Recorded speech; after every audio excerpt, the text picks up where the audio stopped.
स्वागत है आपका हमारे इस नए वीडियो में। जो अभी अध्याय है हम लोग, इसमें हम अध्याय 5 के बारे में चर्चा करेंगे, जिसका नाम है पृथ्वीकरण। तो फटाफट इस चैप्टर को आगे बढ़ाते हैं और करते हैं इस चैप्टर की शुरुआत। तो पृथ्वीकरण, ये चैप्टर क्या है? पृथ्वीकरण। पृथ्वीकरण मतलब अलग करना।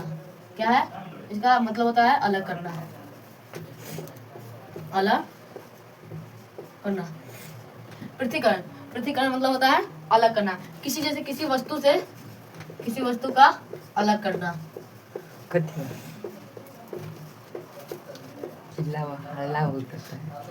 मतलब होता है अलग करना।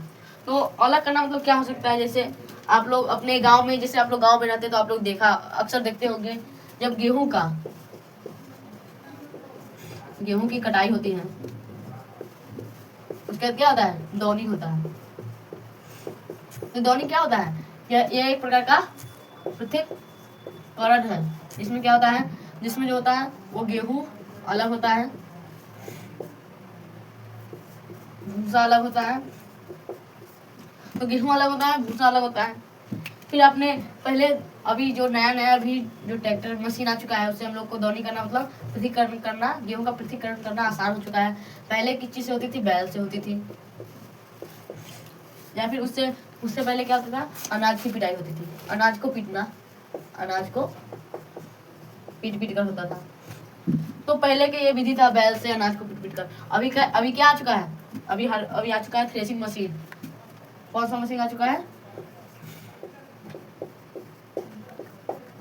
थ्रेसिंग मशीन, जिससे पृथक्करण करना यानी गेहूं का पृथक्करण करना क्या हो चुका है? आसान हो चुका है। ऐसे ही और देख लीजिए, जैसे ओसाना, जैसे गेहूं का ही ले लीजिए, जैसे मान लीजिए धान का लीजिए। धान में बहुत सारे जैसे और भी चीज इसमें मिले होते हैं, प्लस में अन्य वस्तुएं। तो इसमें क्या होता है? ओसाना में एक वस्तु ले लेते हैं और इसमें ना जो धान होता है उसमें इसमें रख दिया जाता है, और इसके बाद ऊपर से ऐसे करके गिराया जाता है, नीचे गिराया जाता है, जिससे जो भी मतलब हल्की वस्तुएं होती है वो ऊपर ही इधर उधर उड़ के इधर उधर चली जाती है, और जो भारी वस्तु होती है वो नीचे गिर जाती है। ऐसे में धान का क्या होता है?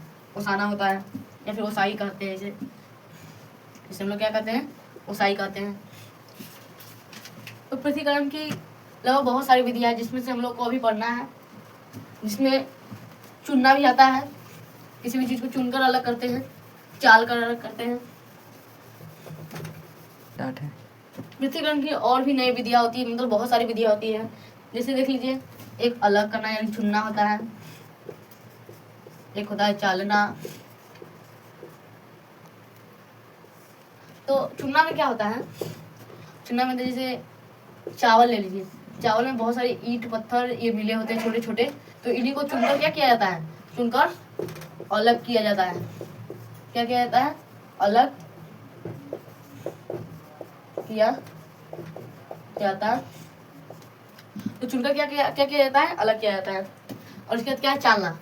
जैसे आप एक आटा लेते हैं और उसको चलनी में डाल कर क्या कर लेते हैं? चाल लेते हैं, यानी चालना कर, इसे क्या कहते हैं? चालना। इसमें जो पतले पतले होते हैं वे नीचे आ जाते हैं, और इससे हम लोग क्या बनता है? रोटी बनता है। ठीक है।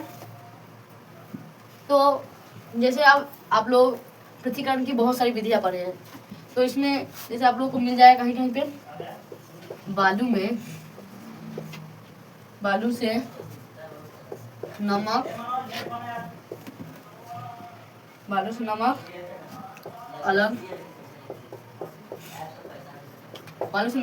अलग करना है।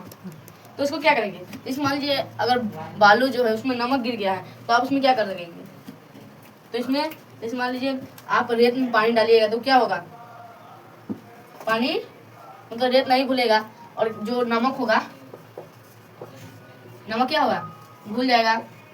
और उसको छान कर अलग कर देंगे। वो पानी को, जो पानी रहेगा वो पानी को अलग कर देंगे, और उस बर्तन को किसी बर्तन में डालकर उसको गर्म करेंगे ना, तो उसका जो पानी होगा उठ जाएगा, और नीचे क्या बच जाएगा? हम लोग का नमक बच जाएगा। तो बालू से नमक करना ये क्या विधि है?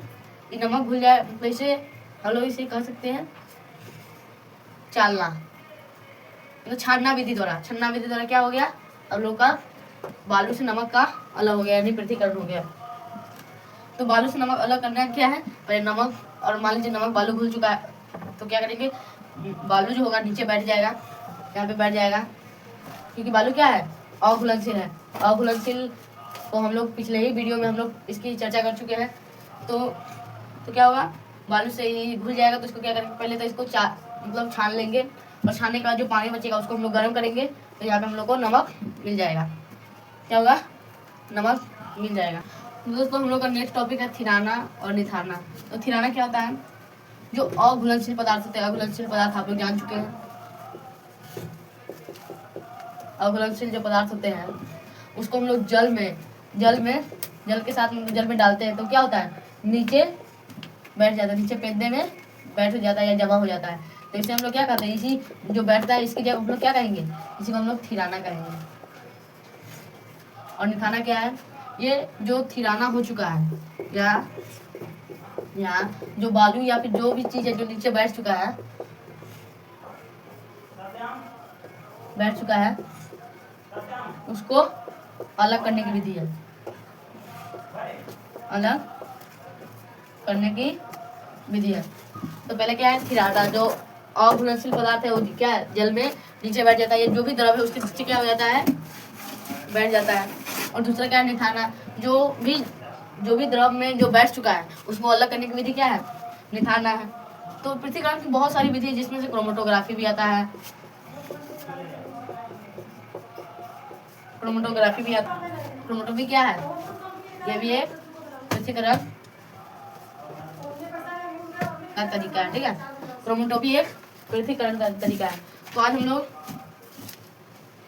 इस चैप्टर से क्या किए, पृथक्करण चैप्टर है उसको हम लोग कंप्लीट कर लिए हैं यहीं पर। तो हम लोग का आज का जो टॉपिक है वो आज का कंप्लीट हुआ। मिलते हैं नेक्स्ट वीडियो में, तब तक के लिए धन्यवाद।